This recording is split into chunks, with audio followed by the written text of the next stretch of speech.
அன்பு தம்பி நாகராஜன் இளநிலை வணிகவியல் பட்டதாரி விவசாயி சின்னத்திலே போட்டியிடுகிறார். வேப்பனஹள்ளியின் அன்பு சொந்தங்கள்,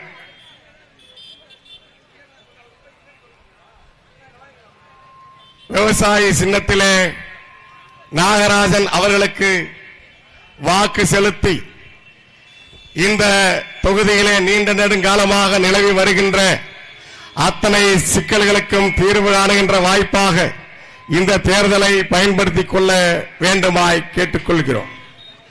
ஏப்ரல் 23ஆம் நாள் நீங்கள் செலுத்த போகின்ற ஒற்றை வாக்கு இங்கே ஒரு மாபெரும் அரசியல் புரட்சியை நிகழ்த்த இருக்கின்றது என்பதை உணர்ந்து உங்கள் ஜனநாயக கடமையை எமதருமை மக்கள் ஆற்ற வேண்டும். இந்த பகுதியிலே தமிழ், தெலுங்கு, கன்னடம் உள்ளிட்ட அனைத்து பகுதி மக்களும் அனைத்து மக்களும் வாழ்கிறார்கள். நாம் தமிழர் கட்சி என்றால், தமிழ் தேசியம் என்றால் அது யாரோ தமிழர்களுக்கு மட்டுமே மற்றவர்களுக்கெல்லாம் ஆனது அல்ல என்று தவறாக ஒரு புரிதல் இருக்கிறது.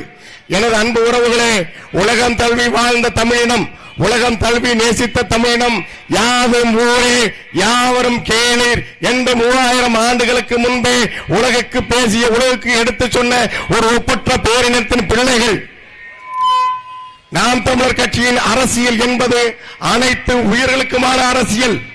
எனவே அது இந்த தமிழகத்தில், தமிழ்நாட்டில் வாழ்கின்ற அனைத்து மக்களுக்குமான சிந்தனையை தான் முன்வைத்து நிற்கிறது.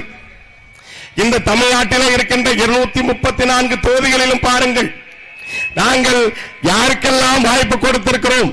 அண்ணன் செந்தமிழன் சீமான் தேர்தல் களத்திலே யாரையெல்லாம் முன்னிறுத்தியிருக்கிறார்கள் என்று சிந்தித்து பாருங்கள்.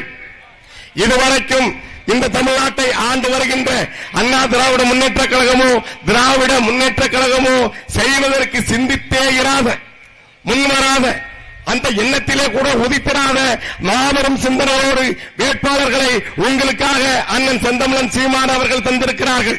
அவர்கள் வேட்பாளர்கள் அல்ல, உங்கள் சிக்கல்களை தீர்ப்பதற்காக வந்தவர்கள். நாங்கள் உங்கள் பிரச்சனைகளை கேட்க வந்தவர்கள் அல்ல, உங்கள் குறைகளை கேட்க வந்தவர்கள் அல்ல.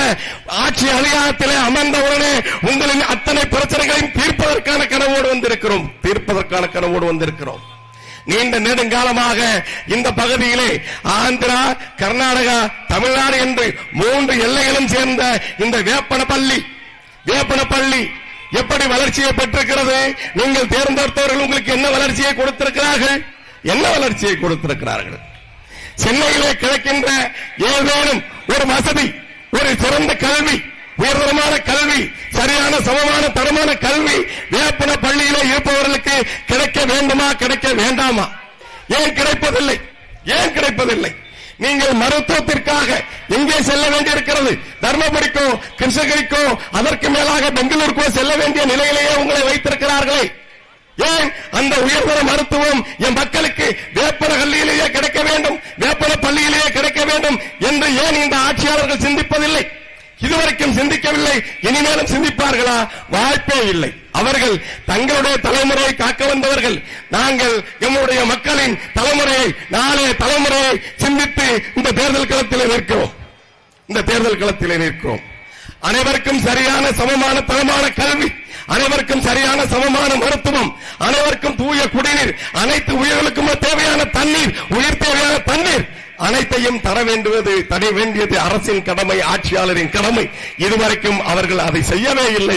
எனவேதான் நாம் தமிழர் கட்சி, அண்ணன் செந்தமிழன் சீமான் அவர்கள் தலைமையிலான நாம் தமிழர் கட்சி சொல்கிறது, அனைத்து மக்களுக்கும் உலக தரத்திற்கான உயர்ந்த கல்வி, அடிப்படை கல்வி முதல் ஆராய்ச்சி கல்வி வரை அனைவருக்கும் அரசே வழங்கும், கட்டணமின்றி வழங்கும். கட்டணமின்றி மருத்துவம் வழங்குவோம். எப்படியானது? இந்த நாட்டின் முதல் குடிமகன் குடியரசுத் தலைவருக்கு என்ன மருத்துவம் கிடைக்கிறதோ, இந்திய நாட்டை ஆளுகின்ற பிரதமருக்கு என்ன மருத்துவம் கிடைக்கிறதோ, உயர்ந்த அமைச்சர்கள், தலைமை அமைச்சர்கள், முதன்மை அமைச்சர்கள் எல்லோரும் எங்கே சென்று சிகிச்சை எடுக்கிறார்களோ அதற்கு நிகரான, அதற்கு சமமான உயர்தரமான மருத்துவத்தை அரசே வழங்க வேண்டும். இதுவரை அவர்கள் வழங்கவில்லை. ஆனால் நாம் தமிழர் அரசு உறுதியாக ஒவ்வொரு குடிமகனையும் இந்த நாட்டின் முதல் குடிமகனாக கருதி அவர்களுக்கான தரமான சமமான உயர்ந்த சிகிச்சையை அளிக்கும் மருத்துவமே தேவைப்படாத ஒரு மண்ணை, ஒரு தாய் நிலத்தை உருவாக்குவதே நமது கனவு. மருந்தே உணவாக நாம் வாழ்ந்து கொண்டிருக்கிறோம். ஆனால் உணவே மருந்தாக மாற்ற வேண்டிய கடமை நமக்கு இருக்கிறது. எனவே இந்த நிலத்தை நஞ்சூரிய நிலமாக மாற்றிவிட்ட இவர்களிடமிருந்து நாம் கைப்பற்றி இந்த நிலத்தை நஞ்சற்ற நிலமாக மாற்றி உணவு தேவையில் நிறைவடையும் போது மருத்துவம் தேவைப்படாது, நல்வாழ்வு எம் மக்களுக்கு அமையும். அந்த கனவோடுதான் நாம் தமிழர் கட்சி இந்த தேர்தலை சந்திக்கிறது. விவசாயி நம்மளை வாழ வைப்பான். நாம் விவசாயியை வாழக்க வேண்டுமா இல்லையா? விவசாயி வாழ்ந்தால்தான் அந்த நாடு வாழும், நாமும் வாழ முடியும். எனவே நீங்கள் விவசாயி சின்னத்திலே வாக்களிக்க வேண்டும். அன்பு தம்பி நாகராஜன் அவர்களுக்கு ஏப்ரல் 23ஆம் நாள் நீங்கள் செலுத்துகிற வாக்கு உங்களுக்கான வாழ்க்கையை மாற்றி அமைக்கும். அன்பு தம்பி நாகராஜன் அவர்களுக்கு விவசாய சின்னத்திலே வாக்களிக்க வேண்டுமாய் உங்கள்